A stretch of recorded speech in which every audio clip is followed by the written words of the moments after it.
그 살아남기 위한 생존을 위해서도 우리는 겪어야 합니다. 그런데 우리가 선한 가치, 옳은 가치를 위해서 우리가 살아간다고 한다면 거기에 더 많은 환난과 시련과 역경이 더해지겠죠? 그렇기 때문에 예수님을 따르는 길은 십자가의 길이라고 그랬어요. 고난의 길이라고 그랬고, 우리는 세상에서 환난을 당합니다. 그런데 그 환난을 당해도 우리가 평안할 수 있어요. 왜 평안할 수 있을까요? 주님이 앞서가시기 때문에. 우리 그렇게 얘기합니다.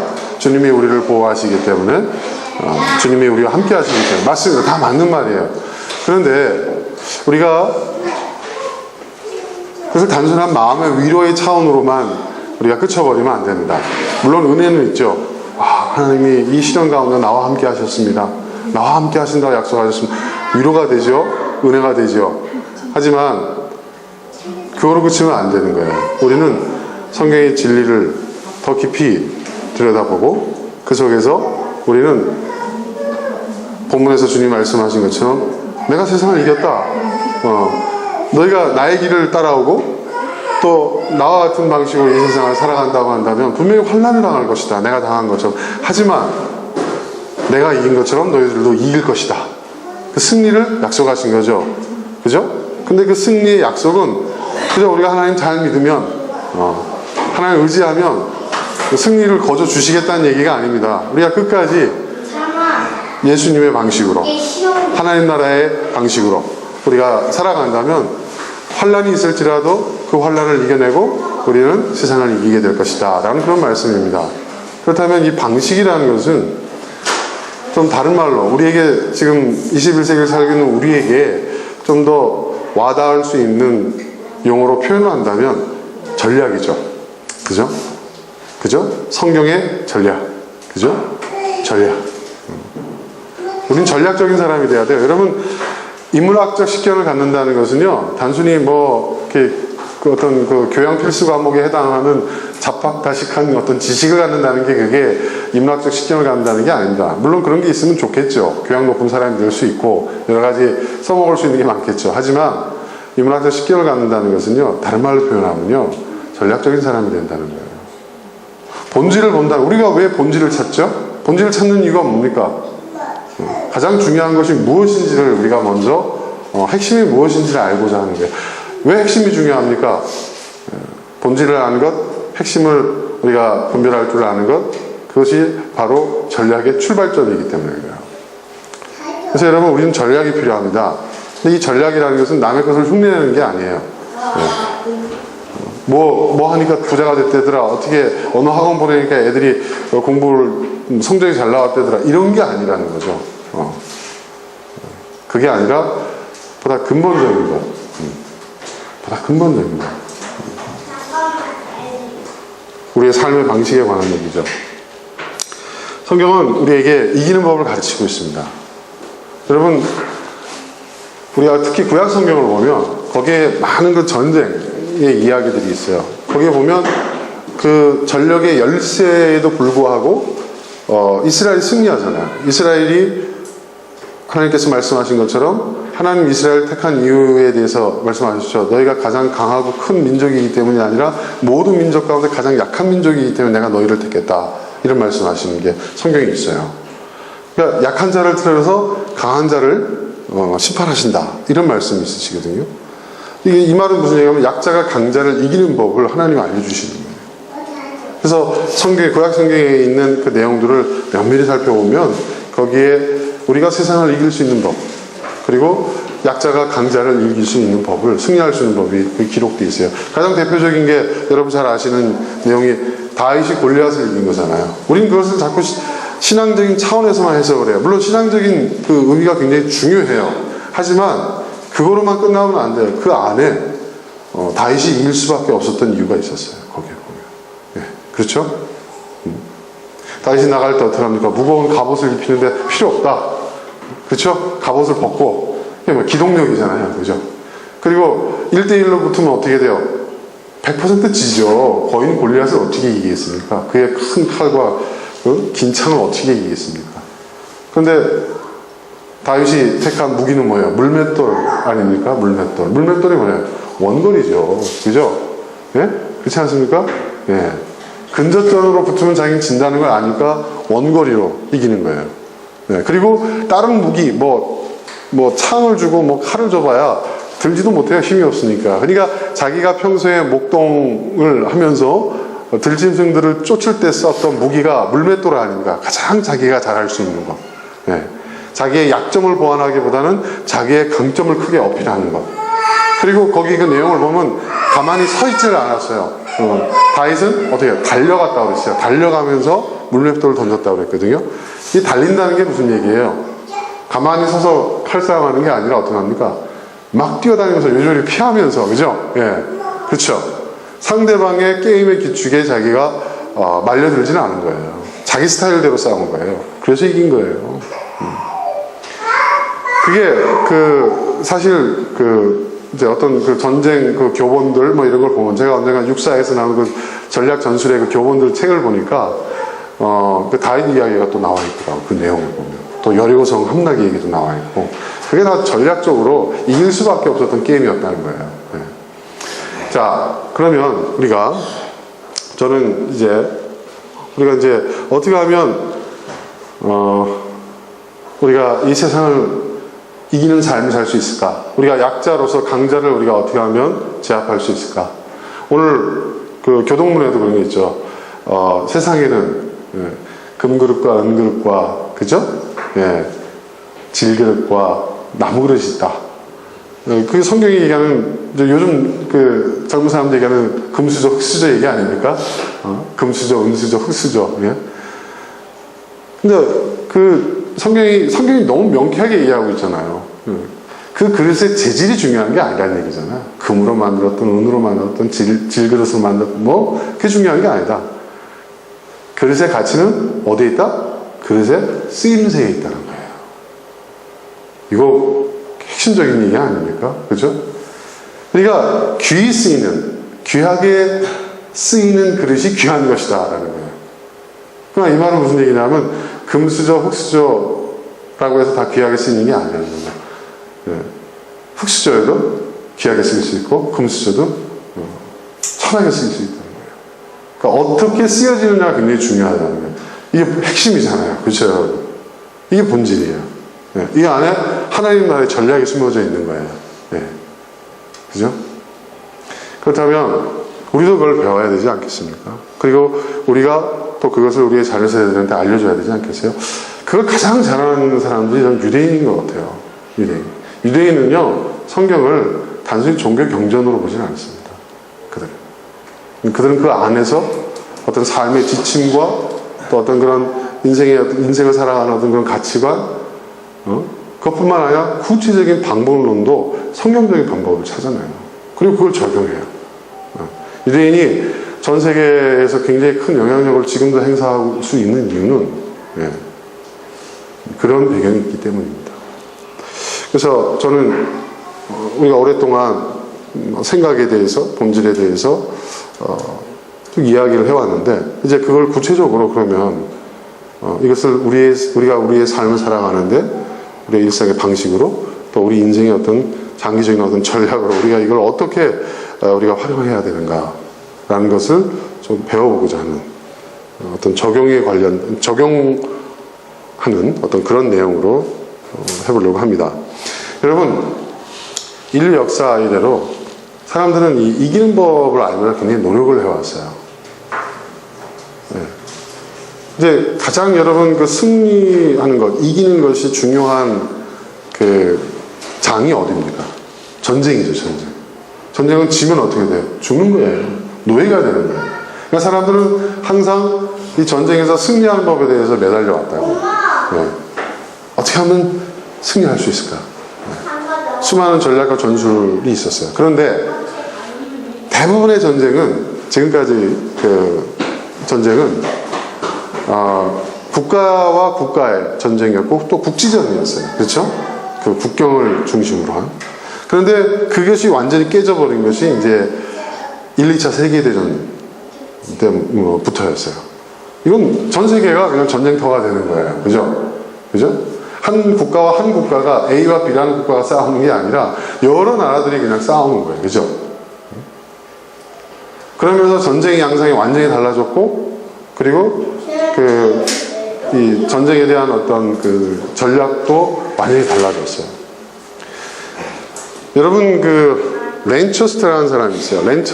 렌체스터라는 사람인데, 이 사람이 어떤 사람이냐면 1차 대전 때 전투기를 개발한 사람이에요. 여러분, 인류 최초의 공중전이 등장한 게 1차 세계대전부터였잖아요. 그죠? 양날, 쌍엽이라고 하죠. 예, 날개가 2개 달고 프로펠러 날아다니는 그 비행기. 앞에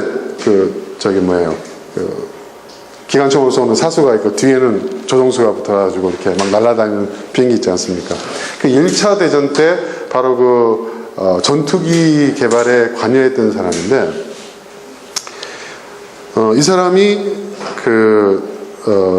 어떻게 하면 전쟁에서 승리할 수 있을까라는 연구를 했고, 그래서 이 사람이 이 사람이 발견한 아주 중요한 발견이라고, 렌체스터의 발견이라고 합니다. 여러분 들어보신 적 있어요? 렌체스터 전략이라는 거 들어보셨어요? 처음 들어보시죠? 안 가르쳐줘요. 안 가르쳐준다니까요. 근데 지금은 이제 인터넷 검색하면, 아는 사람들 검색하면 알 수 있는데 그 구체적인 내용을 몰라요. 렌체스터 전략이라는 건데 굉장히 중요합니다. 그리고 이 렌체스터의 전략이 구약성경에 나와 있는 그 수많은 이스라엘과 이방 족속들과의 전쟁에서 승리했었을 때의 그 승리의 원리와 정확하게 일치해요. 그리고 여러분 아시겠지만 이스라엘이 여러 중동 국가와 7일 전쟁에 가서 승리했잖아요. 그 승리했었을 때 그 승리의 전략이 이 렌체스터의 전략과 정확하게 일치합니다.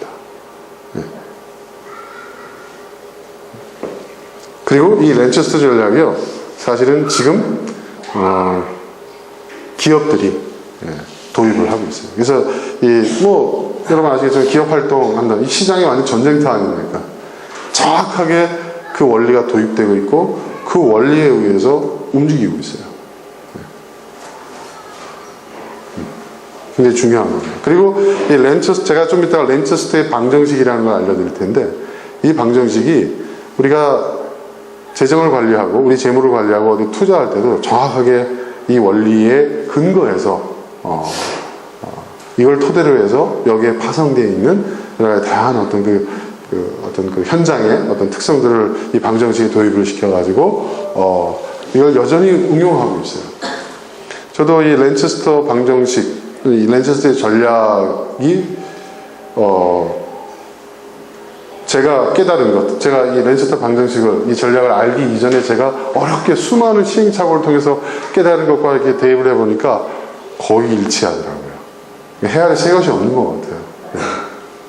그리고 유대인들이 자기 자식들한테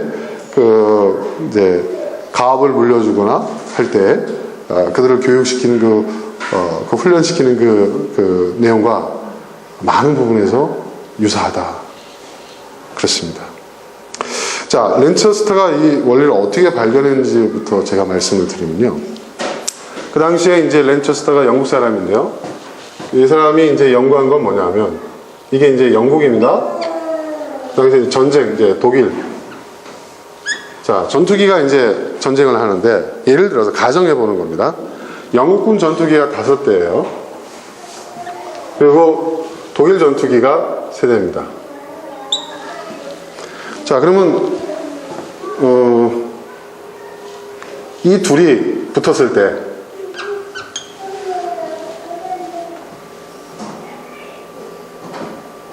이 영국군이 입을 피해가 얼마나 되고 독일군이 입을 피해가 얼마나 되느냐. 이게 왜 중요하냐면요, 옛날에 전쟁이라고 하는 건 어땠습니까, 여러분? 창, 칼, 화살을 들고, 그렇죠? 근데 여러분, 화살이라고 해봐야 그게 멀리 나간다고 하지만 사실 200m 이상 날아가기 어려워요. 200m 밖에 있으면 화살이 와도 어떻게 되냐면 튕겨 나갑니다. 사람한테 치명적인 그걸 못 입혀요. 그거를 이제 넘어서는 게 이제 조선의 애기살이라는 화살이 있는데, 그거 해봐야 그것도 300m입니다. 그러니까 그만큼 가까이 가야 되는 거예요. 근데 200m 정도라면 여러분 달려가면 잡을 수가 있어요. 그렇죠? 조총이라는 것도 여러분 무서운 무기이긴 하지만 사실 조총이라는 것이 여러분 백보, 그죠? 백보면 100m예요. 쉽게 얘기해서. 그죠? 근접전이었어요, 항상. 그러니까 근접전이라는 것은 근접전의 전쟁의 오랫동안 근접전을 치러오다가 1차 대전이 왜 중요하냐면 이제 근접전이 아니에요. 그죠? 원거리예요. 포를 쏘고 기관총을 쏘고 비행기가 날아다녀요. 이제 근접전도 있지만 보병이 맞서 싸우는 근접전도 있지만은 이 근접전의 원거리에서 전쟁이 이루어지기도 하고 그리고 이러한 무기의 혁신이 가져온 것은 뭐냐면 이제는 어떻게 되느냐 전력 비교라는 것이 중요하게 된 거예요. 네. 그래서 여러분 뭐 미사일, 포, 뭐 비행기 또 뭐 이렇게 구축함 뭐 이런 탱크 뭐 기관총 이런 걸 뭐라고 얘기하냐면 여러분 확률무기라고 합니다. 확률무기. 왜 확률이냐 하면 적을 더 많이 죽일 수 있는 확률을 높이는 기계라는 거예요. 그러니까 한 발 한 발 쏠 때보다 그죠? 1분에 한 발 한 발 쏠 때보다 1분에 뭐 수십 발씩 쏴버리면은 그만큼 적이 죽을 확률이 크죠. 그렇죠, 여러분? 그리고 뭐 예전엔 폭발력 해봐야 뭐 그 주변만 이렇게 피해를 줬지만 대포로 쏘고 미사일을 쏘면 어떻게 돼요? 뭐 지금 뭐 어떤 미사일 같은 경우에는 반경 뭐 1km, 2km가 완전히 그냥 폐허로 만들어 보잖아요. 그만큼 파괴력이 큼으로 인해서 뭐예요? 적에게 피해를 주는 확률을 높이는 거예요. 이걸 확률 무기라고 합니다. 확률 무기. 그러니까 확률 무기가 굉장히 중요한 그 시점이 된 거예요. 특히 비행기는 말할 것도 없죠. 그래서 이 확률이라는 것이 굉장히 중요해진 거예요. 그래서 이제 전력 비교를 하는데 예를 들어서 영국의 공구 그 비행기 이제 공중전을 이제 벌이는데 5대가 나가고 3대가 나갔어요. 이게 뭐냐면 그 당시 1차 대전 당시에 영국의 가장 기본적인 항공 편대를 몇 대를 할 것이냐. 최초에는요 3대였어요. 영국도 3대, 독일도 3대였어요. 3대가 간다. 조장이 하나 있고 양옆으로 해서 3대가 이렇게 나란히 날아가서 그게 항공 최소 편대였다는 거죠. 육군으로 따지면 한 소대 정도 되는. 자, 그렇게 되는데 어느 날 이걸 높여버린 거예요. 왜냐하면 독일의 비행기가 성능이 더 좋아. 더 멀리 날아가고 기관총도 더 멀리 쏴. 그러니까 이걸 이길 수 있는 방법이 그 3대3으로 붙으면 이게 소용이 없어. 그런데 영국에서는 독일의 기술력을 따라갈 수가 없는 거예요. 그 짧은 기간 동안. 그래가지고 이걸 이길 수 있는 방법이 뭐냐? 이제 확률로 도입을 한 거예요. 맨체스터 그걸 연구했습니다. 자, 그래서 여러분, 자, 잘 보세요. 재밌습니다.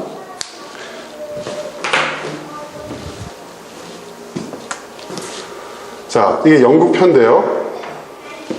이게 1번기, 2번기, 3번기, 4번기, 5번기. 지금 굉장히 복잡한 그 내용을 아주 단순화시켜서 여러분들 설명하는 거예요. 이게 이제 독일의 비행기 1, 2, 3입니다. 자, 그러면 계산해 보십시오. 계산해 보면 자, 영국 그 비행기가 1번기가 이 독일의 이 비행기로부터 공격을 받아서 1번기가 그 격추될 확률은 얼마나 될까요, 여러분? 얼마 될까요? 응? 얼마 될 것 같아요,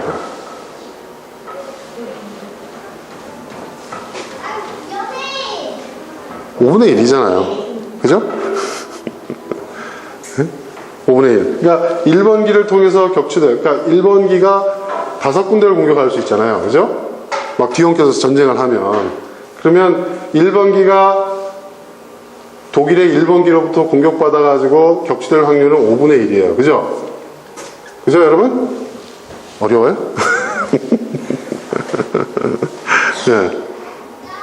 그러면 1번기로부터 공격받아서 격추될 확률이 5분의 1인데, 그러면 독일의 G1만 있는 게 아니라 G2, G3가 있죠. 그러면 다 각각 이게 곱하기 3을 하면 되죠, 여러분. 그죠? 격추될 확률을 얘기하는 거예요. 네. 그럼 어떻게 돼요? 곱하기 3 하면은 5분의 3이 되는 거죠. 그죠? 이제 숫자가 나오니까 막 이제 머리가 아프십니까? 반대로 독일 비행기가 그 피격당할 확률은 어떻게 돼요?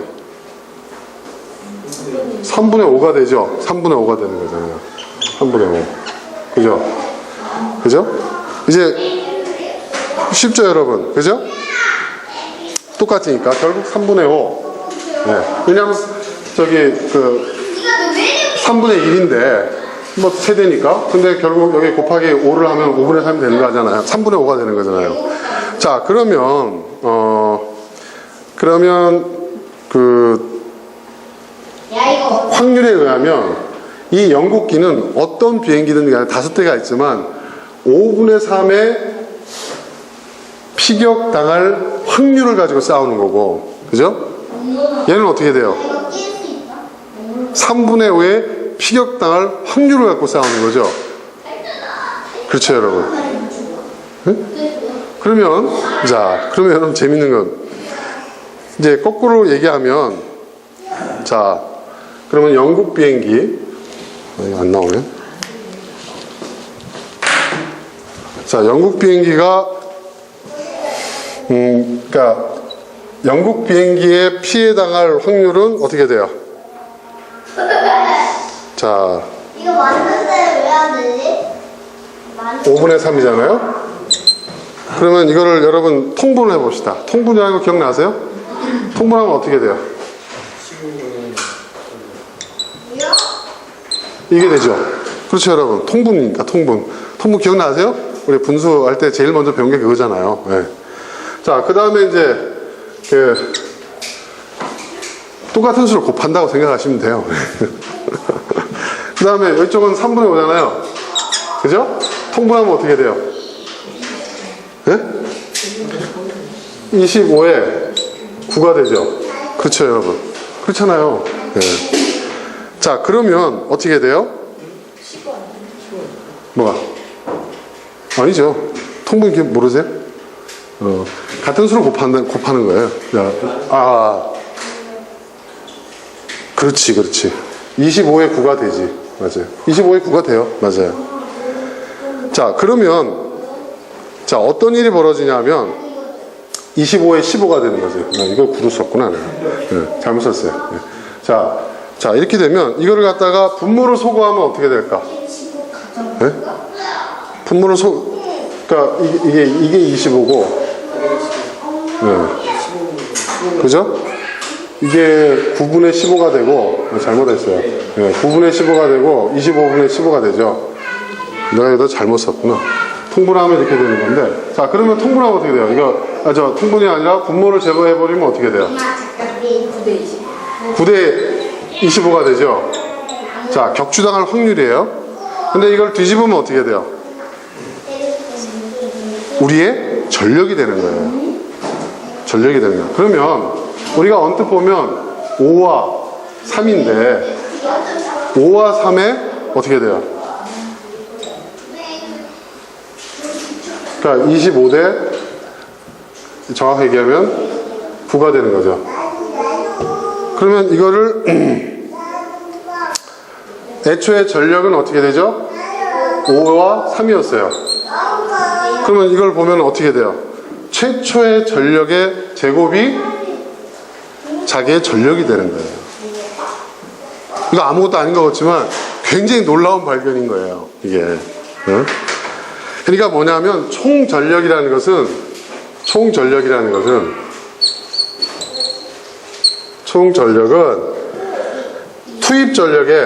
초기 투입 전력의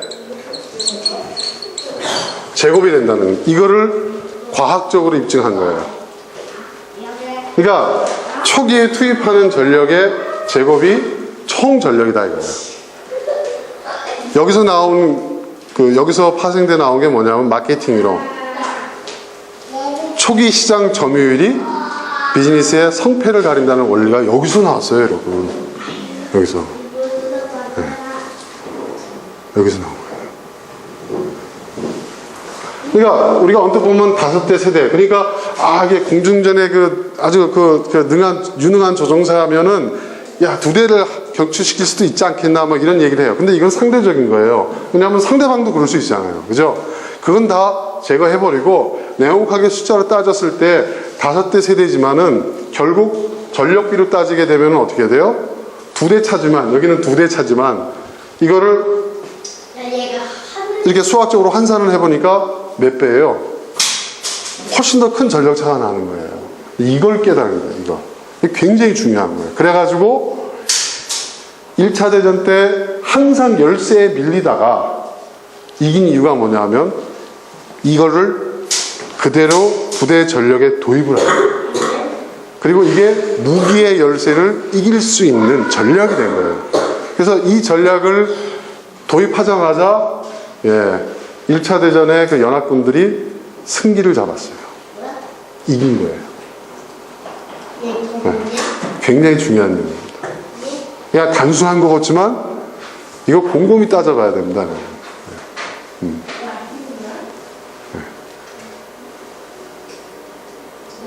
이해되시죠? 그러니까 아무리 강자라 하더라도 우리가 초기에 투입하는 우리의 전략이 강자가 한꺼번에 다 할 수가 없잖아요. 그죠? 약자가 강자를 이길 수 있는 전략으로서 우리가 충분히 고려해 볼 수 있는 내용이라는 거죠. 그리고 이게 현대 비즈니스에서는 이것이 초기 시장 점유율을 높이는 거예요. 그 초기 시장 점유율을 높이기 위해서 광고하고 마케팅 비용 쏟아붓고 그렇게 하는 거예요. 그게 우리가 언뜻 봤을 때, 야, 그거 뭐 별 차이가 없는데, 한 두 개 정도 차이인데 뭐 그렇게까지 해야 할 필요가 있나? 이렇게 비용을 많이 써 얘기하지만 그 파급 효과를 따지면요, 승패가 여기서 나눠진다는 거죠. 근데 약자는 어떻게 생각하는지 아세요? 약자는 이렇게 생각해요. 내가 한 번에 모든 것을 올인했다가 다 져버리면은 다 날리는 거 아니야? 여러분, 약자는요, 매 순간순간 올인해야 되는 거예요. 자기가 갖고 있는 모든 것을 쏟아 부어서 우리가 싸워야 하는 강자보다 숫자적 우위가 있어야 되는 거예요. 네. 그래야 이길 수 있는 가능성이 더 높아지는 거예요. 그래서 제품 개발보다 마케팅 비용이 더 많이 드는 이유가 거기에 있는 거예요. 지금 현대 비즈니스는요, 시장 점유율입니다. 시장 갖고 싸우는 거예요. 시장 갖고. 그러면 이미 그 시장을 지키고 있는 강자가 있어요. 1위예요. 시장 점유율. 그럼 이 강자를 이기려면 어떻게 할까요? 그 시장을 빼앗기 위해서 우리는 우리의 전력을 집중해야 돼요. 강자는 뭐 여유가 있잖아요. 신생업체가 있어. 아이, 쟤는 3 정도면 해결될 수 있어. 이렇게 생각한단 말이에요. 방어하는 입장에서. 그런데 그렇지 않다는 거죠. 그래서 이 원리를 가지고 역사학자들이, 그러면 그 이전에 있던 전쟁에서 과연 이게 맞냐 적용을 해보니까 정확하게 3대 5라는 그 전력적 어떤 그 숫자에 부합하는 전쟁에서는 항상 승리 효과가 나왔다는 것을 역사학자들이 찾아낸 거예요. 그래서 이것을 랜체스터 제1방정식이라고 아예 법칙화해버렸어요. 네. 그러니까 여러분, 우리가 북한하고 붙잖아요? 우리가 이길 것 같습니까? 북한이 이길 것 같습니까? 그럼 어떻게 생각해요? 북한이 이겨요. 네. 우리가 그걸 알아야 됩니다. 우리는 우리가 훨씬 더 그 최신 무기로 무장하고 있다고 하는데 전면적으로 붙잖아요? 네. 우리가 져요. 그래서 북한은 속전속결이에요. 우린 시간을 끌어야 돼요. 미군의 태평양 함대가 올 때까지. 그게 3일 걸린답니다. 네. 북한은 3일 안에 전쟁을 끝내야 돼요. 네. 시간 싸움이에요.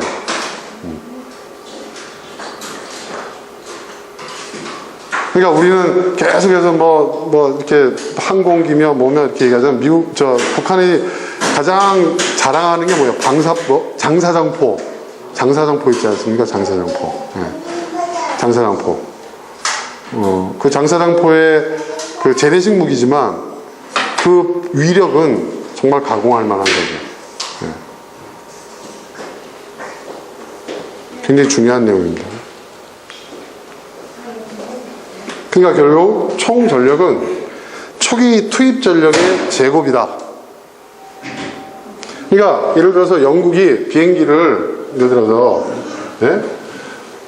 그러면 30대를 갖고 있어요. 그리고 독일이 비행기를 60대를 갖고 있어요. 근데 공중전을 딱 붙었어요. 초기에. 그죠? 근데 5대 나오고 3대 나오잖아요? 이게 아무리 많이 남아있어도 결국 누가 이겨요? 얘네가 이겨요. 왜? 얘네들은 항상 5대씩 편대를 이뤄서 나가니까. 이해되세요, 여러분? 그래서 맨날 깨지다가 이게 편제를 바꿔버린 거예요. 그리고 이긴 거예요.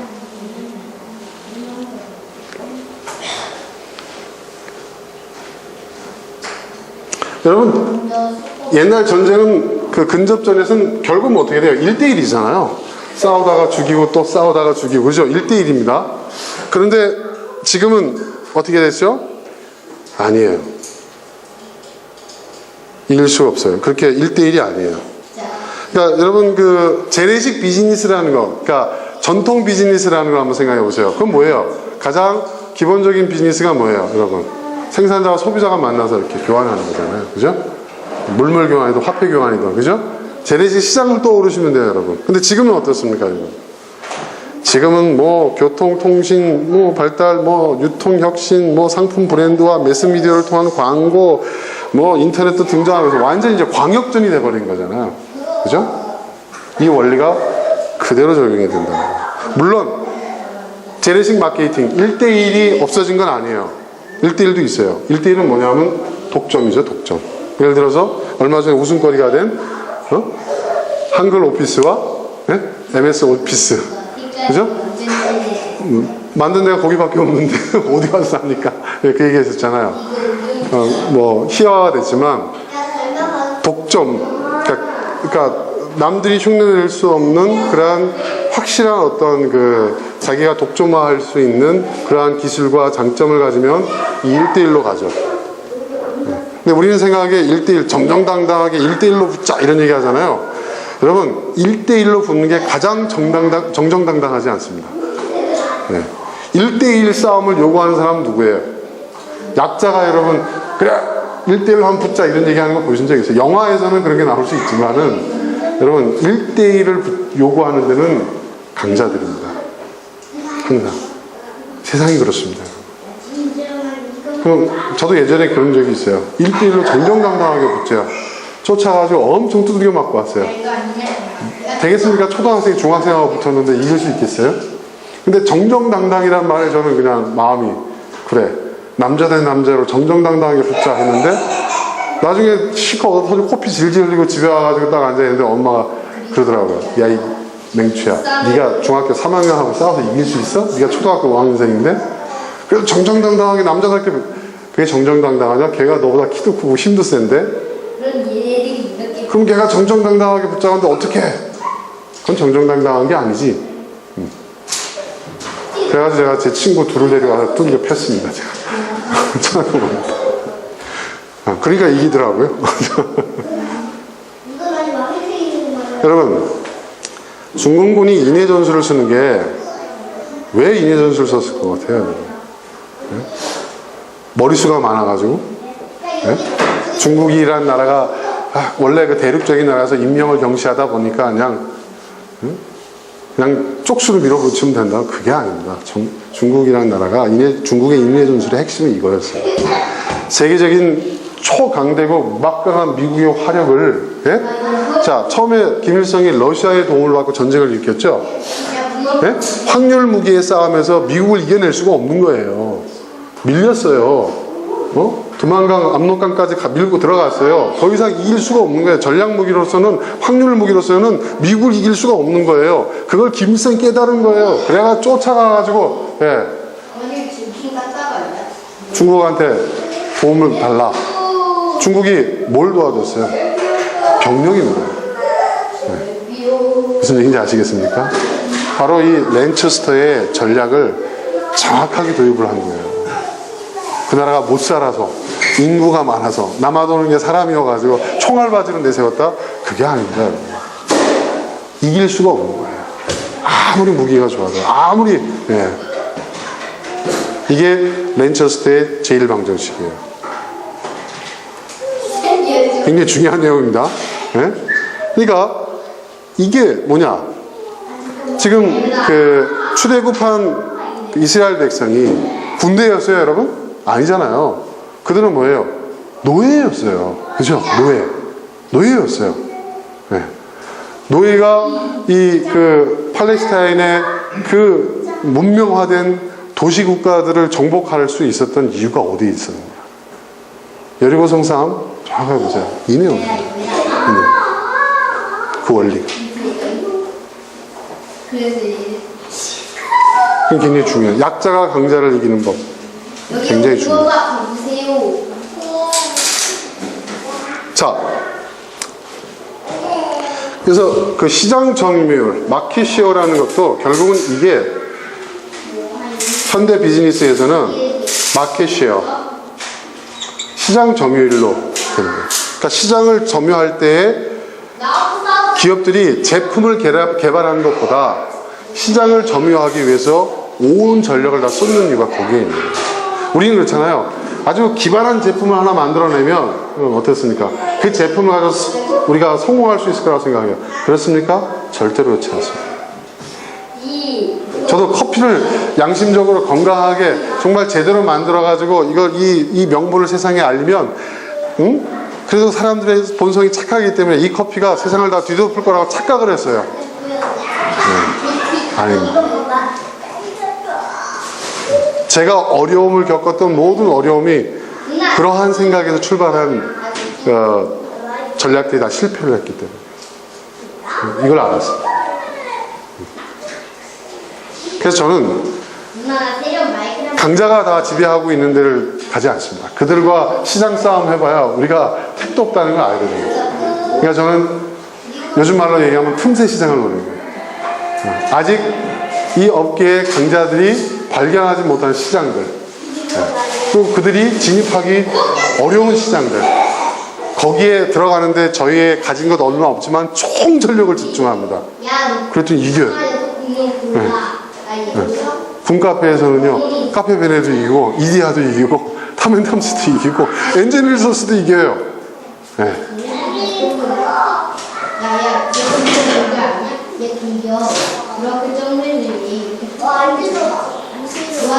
굉장히 중요한 겁니다. 자, 그럼 좀 더 구체적으로 한번 보겠습니다. 대략 이 정도 이렇게 말씀을 드리고, 이게 제 랜처스터 제1방정식이라는 거. 이거 여러분 잘 보십시오. 애들 공부하는 문제, 애들 진학지도 하는 거, 애들 장난, 이것도 잘 보시면요. 이거는 거의 완전히 입증이 완전된 정설로 받아들여지고 있는 겁니다.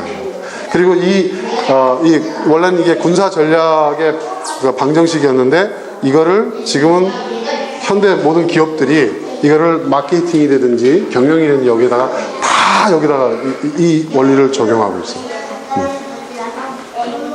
그리고 이게 또 금융에도 들어갑니다. 금융의 원리.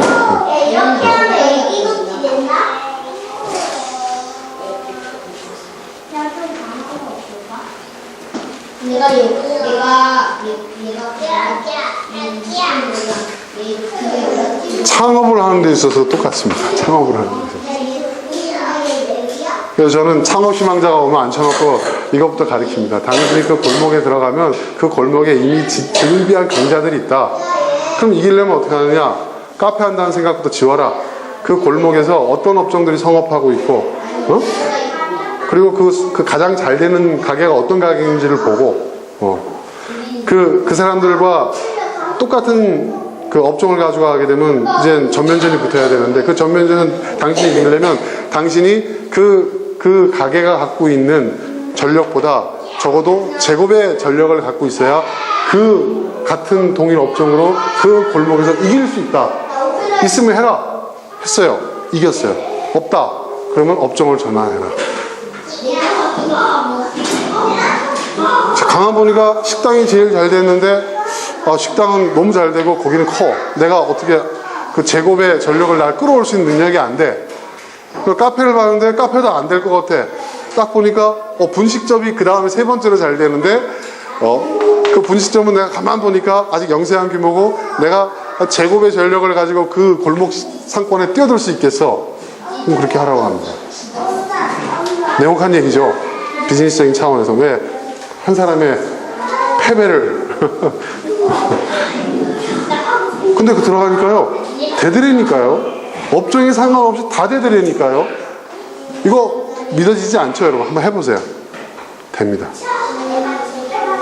아이들을 할 때도 그러면 우리 아이가 다른 아이들에 비해서 어떤 부분에서 뛰어난가, 한 제곱 정도의 능력을 아이들이 갖고 있는가, 그걸 한번 보세요. 그쪽으로 아이들 한번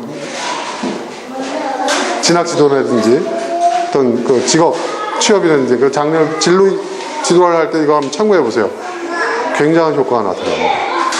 그러니까 우리가 어디에 새로운 시장에 뛰어들더라도 어떤 그 업종이든 또 어떤 분야든 거기에 우리가 초기에 들어갈 때 거기에 있는 우리가 타겟으로 삼는 상대의 2배, 제곱의 전략을 우리가 갖고 들어간다면 이긴다는 거예요. 아시겠습니까, 여러분?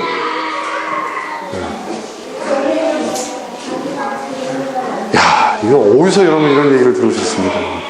네?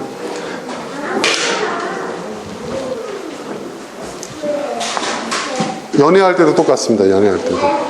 자, 이 사람이 아무도 없다. 그럼 상관없지만 누군가 주변에 만나는 이성이 있다. 그럼 내가 이 사람을 뺏어오고 싶다. 그러면 내 사람 만들고 싶다 하면 어떡해요? 그 상대보다 내가 제곱은 나은 사람이 돼야 되는 거예요. 실제로 그렇든지 아니면 그렇게 치장을 하든지 그건 알아서. 자, 그 다음에 여러분 이 확률 무기라는 것은요. 이 무기라는 것은 이제 확률 무기의 시대가 됐어요. 이제는 칼하고 창하고 무슨 영화에서나 위험 영화에서나 칼 한 번 했더니 막 수십 명이 죽고 막 이런 일이 벌어지지, 실제로 전장에서는요 한 번에 한 사람밖에 못 죽여요. 그렇죠? 그러니까 재래식 무기라는 것은 그런 한계가 있어요. 근데 확률 무기는 뭐예요? 확률을 높인 무기잖아요. 그러니까 무기의 효율이라는 것이 굉장히 중요합니다. 무기의 효율. 여러분 우리가 쓰고 있는 효율성이라는 말이 최초로 등장하게 된 게 바로 여기서 등장합니다. 효율성 우리가 얘기하잖아요.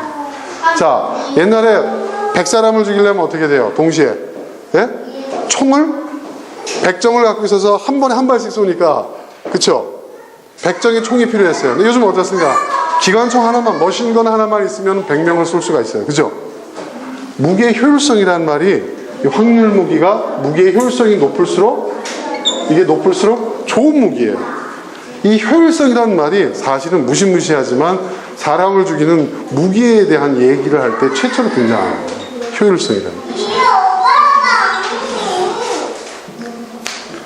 자, 그럼 무기의 효율이라는 것은, 자, 봅시다. A라는 나라가 있고 B라는 나라가 있는데, 이 A라는 나라의 무기 효율성, B라는 나라의 무기 효율성은, 그러니까 둘이 이제 전쟁한 나라예요. 결국 뭐예요? 이것은 뭐예요? B라는 나라의 사상자 수죠. 그렇죠? 이건 A라는 나라의 사상자 수죠. 그렇죠? 이러한 등식이 성립하잖아요, 여러분. 자, 그러면 자, 이제부터 방정식으로 또 이제 렌체스터의 제2방정식입니다. 자, 그렇다고 한다면 여러분 A의 초기 병력, 그러니까 아까 그랬죠. 초기 병력이, 그죠? 제곱이 돼야 상대를 제압할 수 있다 그랬죠. 자, 그러면 A의 초기 병력을 우리가 AX라고 한번 해봅시다. AX 방정식이에요. 그리고 잔존 병력이 있어요. 전쟁을 하고 나서 남은 병력을 얘기하는 거죠. 잔존 병력을 AY라고 해봅시다. 그럼 어떻게 돼요? 요거죠, 여러분.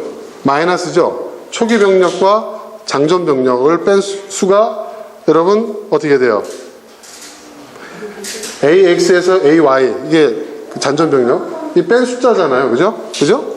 그리고 B도 마찬가지예요. B도 초기 병력 마이너스 잔정병력. 그죠? 그러니까 A와 B의 무기 효용성을 우리가 등식화한다면 결국은 뭐예요? A와 B는 어떻게 나타나요?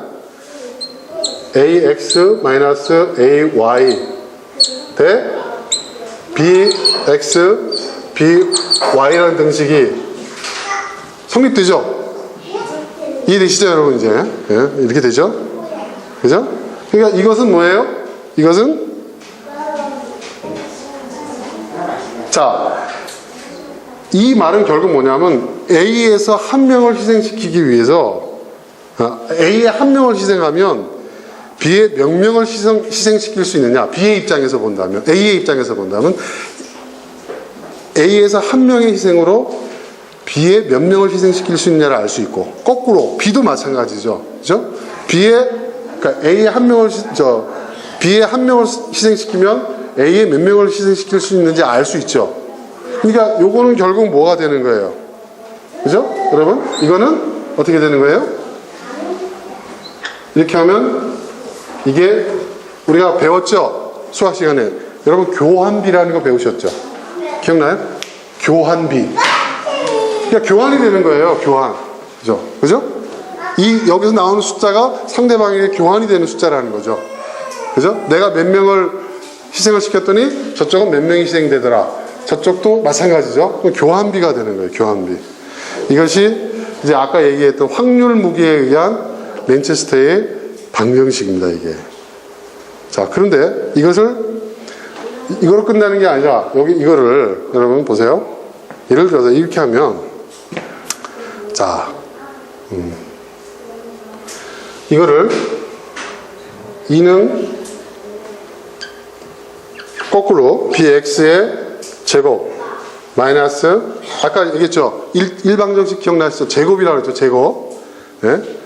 by의 제곱 분의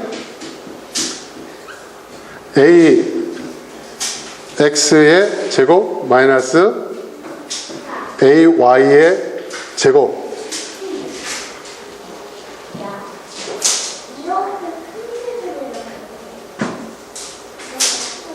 이게 무슨 얘기가 되겠어요? 이게 바로 확률 무기의 효율성에 의한 그 방정식, 렌체스터 제2방정식이에요. 자, 여긴 뭐가 들어가 있어요? 아까 얘기했죠? 제곱. 그러니까 초기의 전략을 가지고 가게 되면 그 교환비가 나오는 거죠. 그럼 예를 들어서 자, 여러분 B와 그러니까 예를 들어서 A와 B가 이제 A와 B가 싸우는데 B의 무기 성능이 A의 2배라고 가정을 해봅시다. 이제 대입을 해보는 거예요. A와 B가 싸우는데 B의 무기가 전력이 무기 성능이 A의 2배라고 칩시다. 그러면 무기 능력이 2분의 1 수준이 되는 거죠. A가. 그죠? 그러면 무기가 2분의 1 수준밖에 안 되는 이 A가 B를 이기려면 여러분 전력의 균형을 이기려면 병력을 얼마나 여러분 투입을 해야 될까요? 네? 자, 요거를 다시 수식으로 바꿔보겠습니다. 그러면 자, 이게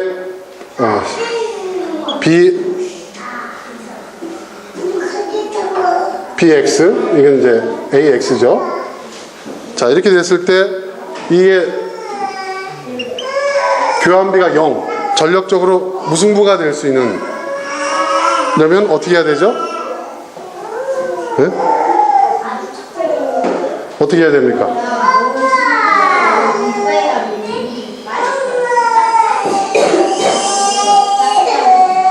A의 초기 병력을 어떻게 해야 무기 우위를 갖고 있는 이 B를 이길 수 있을까요?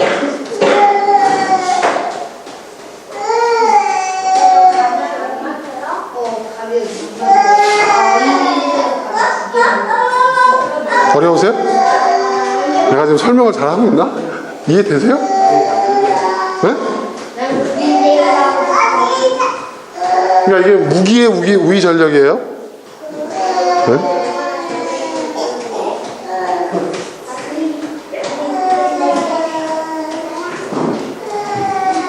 네 배죠. 다 아시죠, 여러분? 내가 지금 설명 뭐 빠진 게 있나 지금 보고 있는데 다 설명한 것 같은데 네 배예요. 네 배. 네 배의 그러니까 이거 똑같아요. 무기가 딸리거나 병력이 딸리거나 결국은 그죠? 약자 쪽에서는 강자보다 네 배의 전력을 해야 이긴다는 얘기예요. 무승부 하려면 어떻게 해요? 두 배. 그죠? 이해되시죠, 여러분? 네 배예요, 네 배. 네. 그러니까 결국 뭐냐면 여러분이 이기려면 상대방보다 네 배의 전력을 갖고 있어야 돼요. 근데 그걸 갖지 못하는 사람이 싸운다, 경쟁한다. 그럼 어떻게 될까요? 지게 되는 거예요. 그러니까 승패는 사실 여러분 싸우기 전에 나와 있는 겁니다. 그러니까 우리가 지는 싸움을 하면 안 된다는 얘기예요. 그러니까 제가 커피 시장을 딱 봤을 때 나는 기존에 있는 러드샵이라든지 또 기존에 이제 그 커피 시장으로 알려진 그 내용을 이렇게 쭉 범위를 면밀히 살펴봤어요. 제가 기존에 있는 업체들보다 4배 이상의 전력을 갖지 못하면 이길 수가 없는 거예요. 그 4배 이상의 전력이라는 것은 여러 가지가 포함돼요. 자본도 필요하고 시장 점유율도 그렇고 인원수도 그렇고 이런 홍보도 그렇고 광고도 그렇고 그 모든 면에서 내가 4배 이상으로 압도하지 않으면 이길 수가 없는 거예요. 그래서 저는 어떻게 했냐, 그런 경우에 쓰는 전법이 있죠. 뭐죠, 여러분? 뭐예요? 게릴라전이죠. 게릴라. 테러전, 게릴라전. 그게 뭐예요? 내가 제한적인 싸움의 전쟁터를 내가 선택하고 제한시켜가지고 거기서 잠시라도 내가 4배 이상의 전력의 효과를 낼 수 있는 곳에만 싸우는 거예요. 그랬더니 이기더라고요. 여러분, 왜 그 어마어마한 미국이라는 나라, 러시아라는, 유럽이라는 나라가 IS를 그렇게 때려 부수는데도 불구하고 IS가 제압되지 못하는 이유가 뭔지 아세요? 물론 러시아가 엉뚱한 계산을 가지고 엉뚱한 데 지금 그러고 있는 것도 있지만 가장 핵심이 뭐냐면 싸우는 방법이 달라서 그래요. IS는 절대로 전면전을 붙지 않습니다. 전면전. 그리고 걔네들은 자기들이 원하는 전선을 스스로 선택을 해요. 그리고 그 전선의 내용을 이렇게 보면 항상 자기네들이 2배, 무승부로 끝내거나 아니면 전략상으로 4배 정도가 이길 수 있는 데를 선택하는 거예요. 거기서 이기는 거예요. 거기서. 오사마 빈 라덴, 그쵸? 오사마 빈 라덴이 얼마 전에 이제 제거됐는데, 오사마 빈 라덴을 따르는 테러리스트들이 참 나쁜 사람들인 건 분명합니다. 근데 그 사람들 미국 본토를 공격했잖아요. 미국 본토를. 그죠? 그 미국 본토를 공격할 수밖에 없었던 이유가 뭔지 아세요? 자기네들이 전략적으로 4배 이상의 우위를 나타낼 수 있는 것은 민간적인 것밖에 없는 거예요. 그러니까 민간 영역을 공격하는 거예요. 그러니까 우리는 이해가 안 되죠, 여러분. 그 엄청난 군사력을 갖고 있는 미국이라는 나라가 그냥 그 본고를 다 때려 부시면 되지 않냐. 우리 이렇게 생각한단 말이에요. 절대로 그렇지 않다는 거죠. 여러분, 지금 김정은 참수작전, 핵을 무기화하면은 김정은 제거당한다 이런 얘기 하잖아요. 그래서 그걸 뭐라고 하죠? 무슨 제거작전을 그 작전 명칭이 있는데. 뭐죠? 그걸 뭐라고 하던데? 그 이름도 섬뜩하던데. 그걸 하면 된다. 그러니까 미국이 그걸 하면 끝난다. 근데 여러분 보세요. 사담 후세인, 그리고 알제리의 카다피, 그렇죠? 그 사람들 다 똑같은 우두머리를 제거하는 그 작전이 적용된 사례잖아요. 결국 제거는 됐어요. 근데 제거하는데 얼마 걸렸어요? 이라크전 5년, 카다피 3년. 그 4년, 3년 동안 어떻게 됐어요? 이라크와 알제리는 완전히 쑥대밭이 돼버렸어요. 김정은만 제거하면 무너진다고요? 그래요. 그럴 수 있어요. 네. 하지만 그 제거하기까지 걸리는 시간은 그 피해를 누가 봐요? 우리가.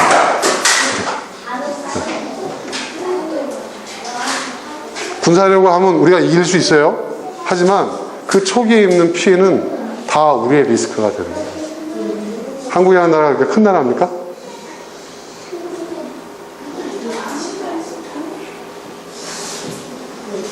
그러니까 전쟁은, 그러니까 이거는 아무리 따져봐도 우리가 이긴다 할지라도 아무리 따져봐도 그 피해를 고스란히 우리가 지는 거기 때문에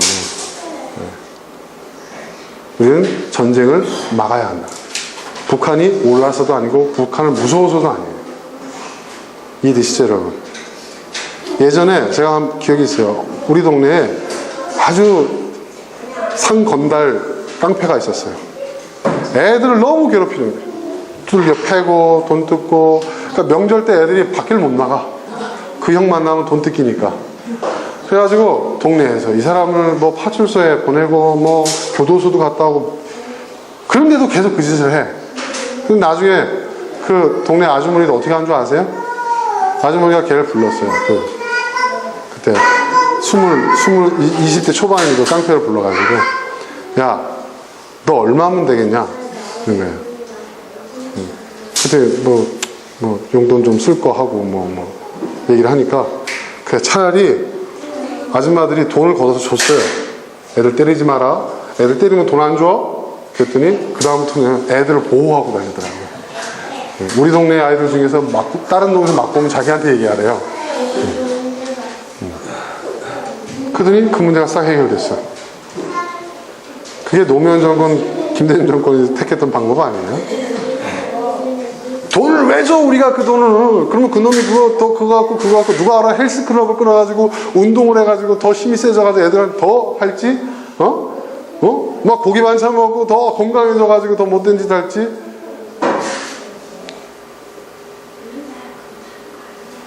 지금 논리가 그 논리 아니에요, 지금? 그죠? 근데 과연 해결될까요? 돈줄을 딱 끊어? 그럼 그러지 안 할까요? 더 하죠? 더 깡패짓 하죠? 그죠? 그때 제가 그 어릴 때 그 기억이 나요. 그래 동네 아줌마들이 파출소에 신고해가지고 영창에도 끌려가고 몇 번 그랬어요. 근데 얘는 어떻게 생각하냐? 난 어차피 끝난 인생이야. 난 취직도 안 되고 나는 동네 애들 그러니까 더 보복을 하더라고요. 보복을 해요. 애들을 더 괴롭히고.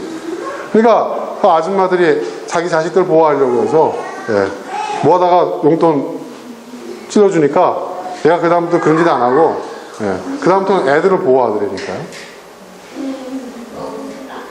그리고 그 동네 식구로 그러다 보니까 아줌마들이 동네 식구를 껴준 거야. 그러니까 동네 잔치 있으면 걔도 불러. 그 아픈 어머니한테도 뭐 이렇게 동네 어른들이 뭐 쌀도 좀 보내주시고 이렇게 되면서 얘가 완전히 그 형이 동네 일원이 돼 책임 있는 일원이 되더라고요 나중에. 전 그걸 보고요. 야, 그 당시에 그 동네 우리 어머니들이 지금 대한민국 21세기 대한민국의 정치인들보다 10배는 낫다.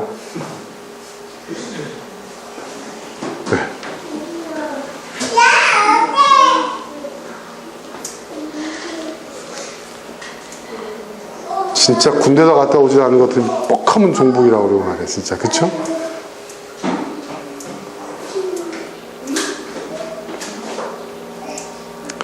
그러니까 여러분 강자는 그러니까 여러분 선택과 집중이라는 게 중요하다는 얘기가 나오죠. 이게 선택과 집중이라는 얘기가 랜체스터 법칙을 적용하는 차원에서 나온 말이에요. 사실은 전쟁에서 나온 말이에요. 선택과 집중이에요. 근데 여러분 그러니까 전선이 확대되면은 누가 유리해요? 누가 유리합니까? 강자가 유리합니까? 약자가 유리합니까? 우리가 생각할 때 강자가 유리하다고 보죠. 자, 전선이 확대된다는 건 뭐냐면요. 전면전이 크게 일어난다는 그 얘기가 아니에요. 여기서도 싸우고 저기서도 싸운다는 거예요. 여러분 왜 알카에다가 전선을 확대시키는 줄 아세요? 왜냐하면 아무리 큰 강자라도 힘이 분산되면요. 어떻게 돼요? 100이라는 힘을 갖고 있는데 전선이 10군데야. 그럼 10개밖에, 한 군데에 10씩 분산될 수밖에 없잖아요. 근데 약자는 어떻게 해요? 딱 있다가 어떻게 합니까? 한쪽에만 집중하는 거예요. 거기서 한, 예? 제곱 정도 되는 걸 그냥 확 쏟아붓는 거예요. 예. 평소에는 게임도 안 되는데, 100대 20인데, 한 곳에 가서 그냥 확 20을 쏟아버리면 어떻게 돼요? 이겨져요. 이깁니다.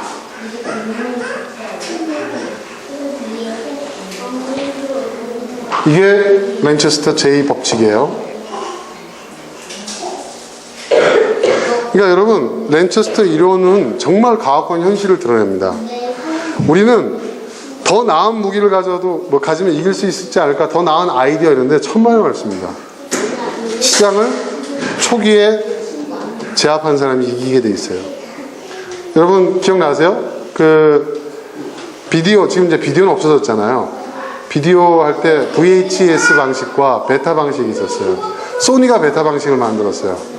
소니가. 그런데 소니의 그 베타 방식이 훨씬 낫습니다. 크기도 작고 화질도 더 낫어요.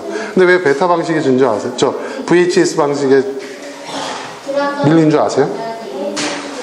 시장 점유율에서 밀린 거예요. 저가 정책을 샀거든요. 그리고 VHS 그 방식에 대한 개발 소스를 미국이 공개해 버렸어요. 여러분, MS 소프트사가 왜 세계적인 대기업이 될 수 있는지 아세요? 그 사람들이 자기네 그 프로그램, 소프트웨어 프로그램 개발 소스를 다 공개해 버립니다. 그쵸? 네. 공개해 버려요. 왜 공개할까요, 여러분? 왜 공개할까요? 왜 공개하죠? 그렇죠. 바로 그거죠. 공개한다는 건 뭐예요? 아무나 그 소스를 가지고 개발해가지고 상품화할 수 있고 자기가 또 쓸 수도 있고 하는 거잖아요. 그렇게 되면 어떻게 되는 거죠? 시장이 확대되는 거예요. 시장을 확대시키는 전략이었던 거예요. 그래서 마이크로소프트사가 그 당시에 예를 들어서 여러분 넷스케이프라고 기억나세요? 그죠? 인터넷 우린 지금 익스플로러를 다 쓰고 있는데 그게 세상을 지배했거든요. 근데 익스플로러 개발 소스를 확 공개해버리면서 그냥 썼어요. 네, 쓰게 했어요. 4년 만에 그 회사가 문 닫습니다. 넷스케이프. 그럼 애플은 어떠냐? 여러분, 애플은 어떤 전략을 쓰는 것 같습니까? 지금 엄청난 강자인데 애플은 어떤 전략을 쓰는 거예요? 애플은요, 약자의 전략을 써서 강자가 된 사람이에요. 강자인데도 불구하고 약자의 전략을 씁니다. 재밌습니다. 걔들은 특정 계층, 그죠? 애플을 지지하고 있는 그 특정 계층만을 위한 제품. 그래서 모든 것이 어떻게 해요? 폐쇄. 여러분, 스티븐 잡스가 컴퓨터를 만들어냈을 때 그 컴퓨터에는 전선 외의 모든 것은 다 막아라 그랬어요. 그랬을 때 애플 컴퓨터 처음 매킨토시 나왔을 때 저는 뭐 이런 컴퓨터가 다 있나 싶었어요. 네. 플로피 디스크 꽂는 그거 하나고 전선만 있어요. 도대체 어떡하란 말이에요. 근데 그 사람들이 그것을 열광해. 그리고 거기에 발을 들여놓은 사람은 어떻게 돼요? 계속 애플의 길을 걸을 수밖에 없어. 네. 업그레이드도 안 돼. 네. 다른 PC는 이제 용산 가가지고 부품 가가지고 막 그냥 업그레이드를 할 수 있는데 이건 안 돼. 이건 제품 자체를 바꿔야 돼. 근데도 사람이 열광해. 자, 지금 아이폰 7이 나왔죠. 계속 없애다가 이번에는 뭐까지 없앴어요? 이어폰까지 없앴어요. 그걸 가지고 뭐 이런 얘기하는 폐쇄성으로 가는 거거든요. 그러니까 애플은요, 철저하게 1대1 싸움으로 가는 거예요. 여러분, 벤처라는 거, 여러분 보세요. 가만 보세요. 구글, 아마존, 응? 이 사람들이 지금 보세요. 초기에 이 사람들이 시장에 진입했을 때 철저히 약자의 전략을 썼어요. 근데 약자의 전략으로 자기네 큰 회사가 됐거든요. 그러니까 이제 아는 거죠. 시장이 어떻게 뒤엎어진지를 아는 거죠. 그러니까 어떻게 돼요? 그 사람들이 전략을 바꾸잖아요. 이제 강자가 되었으니까. 자기의 자리를 넘보는 제2의 아마존과 구글이 생기지 않도록 시장을 철저하게 통제하잖아요. 시장을 뺏기지 않으려고 그냥 몸부림을 치고 있잖아요. 그러니까 여러분, 매출이 중요한 게 아니고요. 비즈니스 세계에서는요. 시장입니다. 시장 점유. 누가 시장을 갖고 있는지 굉장히 중요합니다. 그러니까 그 시장에서 살아남기 위한 전략이 이 랜체스터 전략이라는 거죠. 그러니까 여러분, 우리는 후발주자로서 더 나은 무기를 가지면, 더 나은 상품을 갖고 더 나은 서비스를 제공하면 선발 기업을 이길 수 있다는 착각을 하고 있다는 거예요. 절대 그렇지 않다는 겁니다. 네. 더 나은 상품이 더 저렴한 가격에도 팔리지 않는 이유가 여기에 있어요.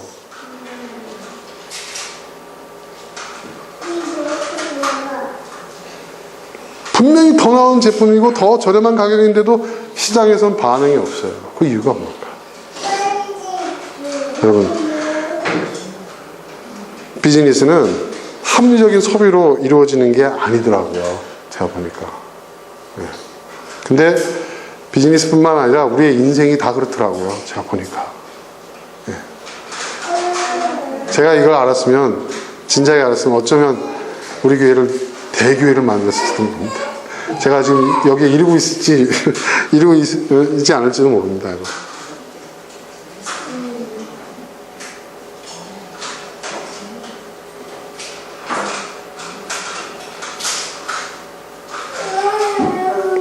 그러니까 여러분, 재래식 사업에서 거래선이나 시장 점유율이 2분의 1일 때는 2배의 영업사원을 투입하면 커버가 가능했어요. 재래식은.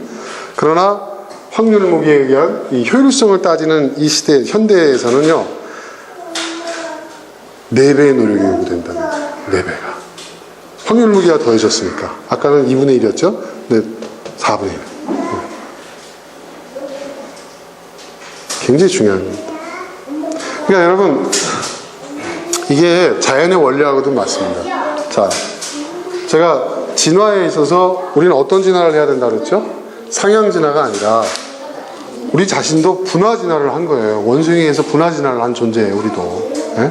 분화 진화를 했거든요.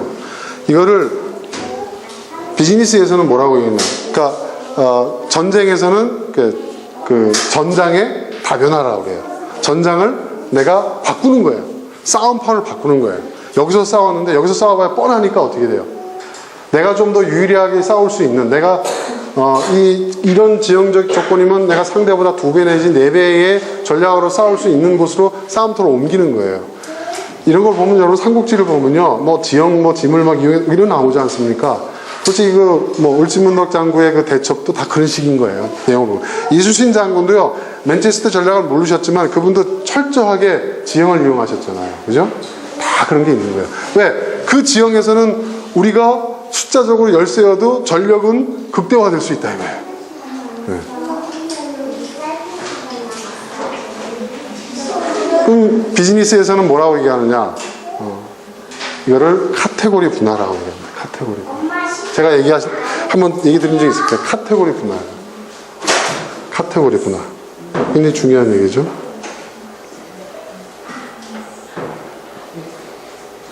카테고리 분화라는 게 뭐예요? 없던 걸 만드는 게 아니에요.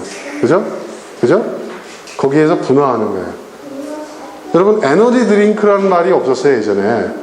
그 에너지 드링크라는 똑같은 음료수인데 거기에 에너지라는 개념을 딱 넣어가지고 카테고리를 분할시킨 거예요. 최초는 누구죠? 네? 아니, 하시식스는 우리나라고 흉내내는 거고, 전 세계 시장을 보면 게토레이하고 레드불이에요. 전 세계는요, 전 세계 에너지 음료, 스포츠 음료의 시장을 장악하고 있는 거거든요. 스포츠 음료는 게토레이고, 에너지 음료는 레드불이에요. 그러니까 뭐예요? 기존 시장으로 뛰어들어 봐야 내가 이길 수가 없어. 카테고리 분할을 딱 하는 거예요. 그 시장을 전장을 옮기는 거예요. 그죠? 그러면 내가 전 세계 시장 전체를 놓고 볼 때는 죽었다 깨라도 코카콜라를 이길 수가 없는데, 여기는 스포츠 음료 시장이야? 딱 자기가 카테고리 분할을 하고 거기에 첫 주자가 되는 거예요. 그리고 자기의 전력을 쏟아부어요. 게토레이. 에너지 음료야, 우리는. 레드불. 이해되시죠? 여러분, 이게 보면요, TV 제품도 그렇고, 청소기도 그렇고, 지금 그 냉장고도 그렇고요. 보면 기술이라는 것이 여러분 거기서 거기입니다.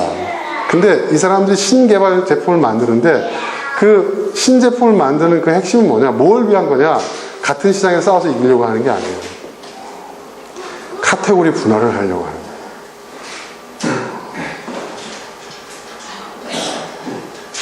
그러면 거기서 시장이 떨어져 나오는 거죠. 그리고 새로운 시장을 형성해요. 거기에 자기가 갖고 있는 모든 전력을 초기 시장에 투입을 하는 거예요.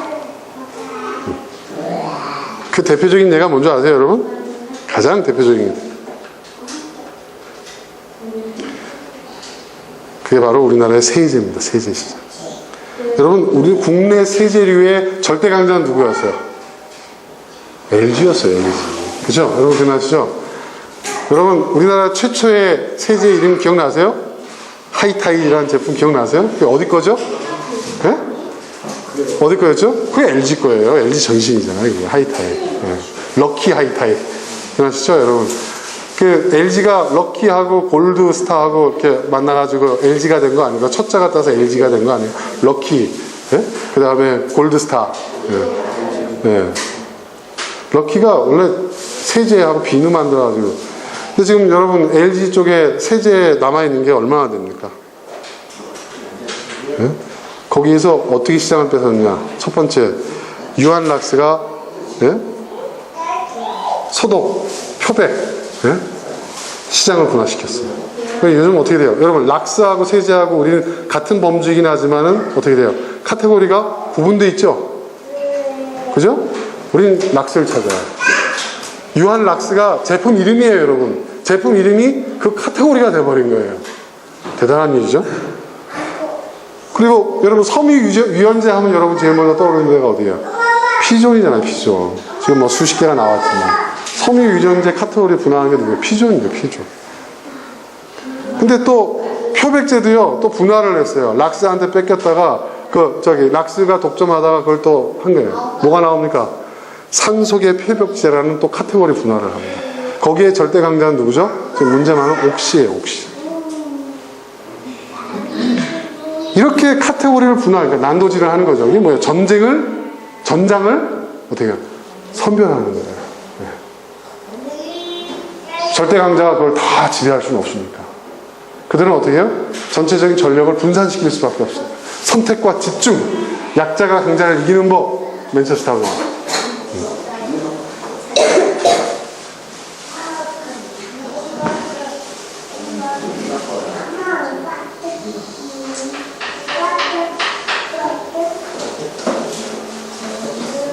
이 외에도 뭐 삼배수의 법칙 무슨 뭐 여러 가지가 있는데 그건 다음에 하고요. 오늘 배운 것도 엄청 중요한 내용이기 때문에 여러분 머릿속에 이걸 잘 간직하셔야 됩니다. 승진하는 것도 마찬가지예요. 내가 승진하는 거 못해요. 뭐 인맥 뭐 그런 것도 중요하겠죠. 하지만 이 랜체스터 법칙도 굉장히 중요합니다. 여러분 한 번도 이런 내용 들어보신 적 없죠? 지금까지 없죠? 모른다. 또 여러분들 가운데 또 책 많이 읽고 또 공부 많이 하시면 알 수도 있는데 저도 몰랐어요. 저도 제 나이 48 먹을 때까지 이런 게 있는 줄도 몰랐어요. 그러니까 란체스터 법칙이라는 말은 어디서든 들어본 것 같은데 책을 읽다 보니까. 근데 그 안에 있는 이런 내용이 이런 내용으로 짜여져 있다는 것을 저는 한 번도 들어본 적이 없어요. 그리고 가만히 보니까 이 말이 맞는 것 같아. 그래서 적용을 한번 해봤죠. 적용을 해봤는데 그 결과는 굉장히 놀라운 결과로 봤어요. 그리고 이게 제가 가만히 보니까 성경에 등장하고 있는 그 수많은 전쟁에서 이스라엘 백성들이 승리했었을 때 그 승리의 원리와 정확하게 일치하다는 것을 제가 봤습니다. 그리고 성경의 원리가 약자로 강한 자를 심판하신다 그랬잖아요. 그죠? 약자가 강한 자를 이기려면 어떻게 해야 되느냐. 네. 그 다윗과 골리앗의 싸움도 이 원리를 정확하게 적용할 수 있습니다, 여러분. 네. 자, 그러면 우리가 이제 이걸 알았어요. 그러면 이 원리를 우리가 어떻게 적용할 것인가는 여러분 각자의 몫이죠, 이제. 그죠? 여러분이. 네. 그러니까 여러분, 지피지기는 백전백승이라는데 제일 중요한 것이 나를 아는 거잖아요. 나의 전략이 정말 어느 정도냐. 이걸 알아야죠. 그죠? 그리고 상대의 전략을 알아야죠. 그래야 내가 그 제곱을 내가 가능할 수 있느냐. 응? 그 배를 내가 가능할 수 있느냐. 그리고 이 무게의 효율성까지 내가 떨어진다면 4배가 되는 거죠. 4배가. 그죠? 그렇죠, 여러분? 그게 가능한가? 가능한 분야에서만 승부를 걸라는 얘기입니다. 그러니까 승패는 여러분, 내용한 얘기지만 이미 정해져 있습니다. 정해져 있습니다. 승패는. 네. 그러면 어떤 사람이 이기는 사람이 되느냐? 지지 않을 싸움만 하는 사람이 이기는 거죠. 그렇죠? 그렇죠, 여러분? 지지 않는 싸움을 계속 하다 보면 어떻게 되느냐? 그 승리가 쌓여서 어떻게 돼요?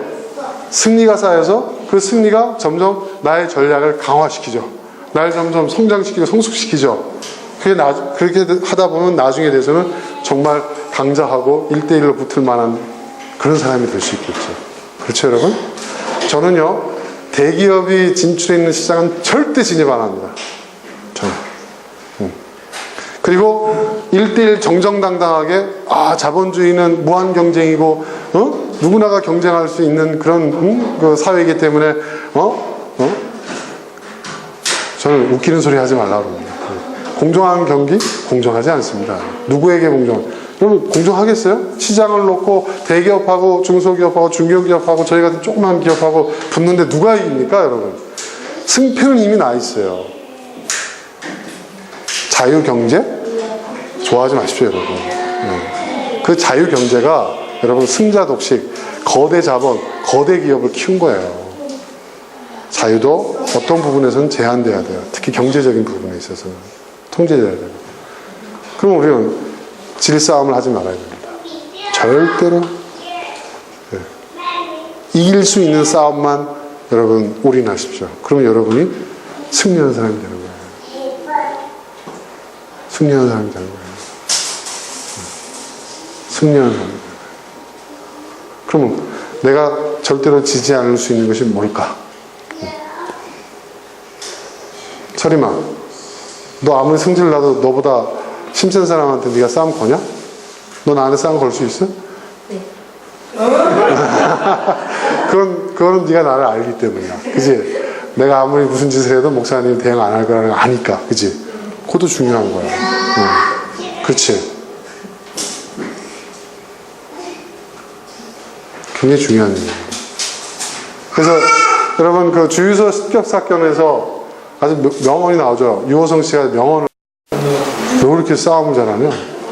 뭐라고 얘기합니까? 나는 한 놈만 패 이러잖아요. 그게 그냥 나온 얘기가 아닙니다. 자, 여러분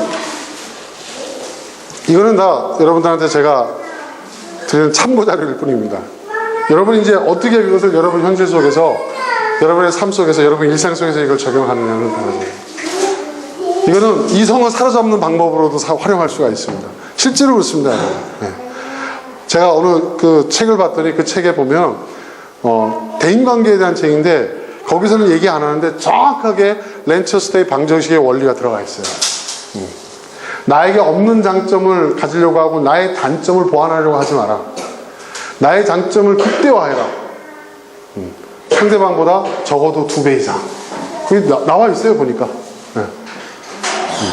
그 매력을 어필해라. 4배 이상. 그러면 그 사람과 나는 좋은 관계를 형성할 수 있다. 그리고 무슨 뭐 성공학, 뭐 이렇게 비즈니스 관련되어 있는 그 책들을 보니까 결국은 수학적으로 따져 들어가면 결국 핵심은 이거야. 여기에 살을 붙인 거예요, 다. 내가 보니까. 네. 거기에 뭐 저자의 경험을 뭐 사족을 붙인 거지 핵심은 그거더라고요. 여러분, 오늘 우리가 이제 굉장히 중요한 2가지 방정식을 알았습니다. 이거를 여러분 잘 적용하십시오. 그리고 그걸 적용했을 때 나타나는 결과를 좀 재미를 느껴가면서 한번 해보십시오.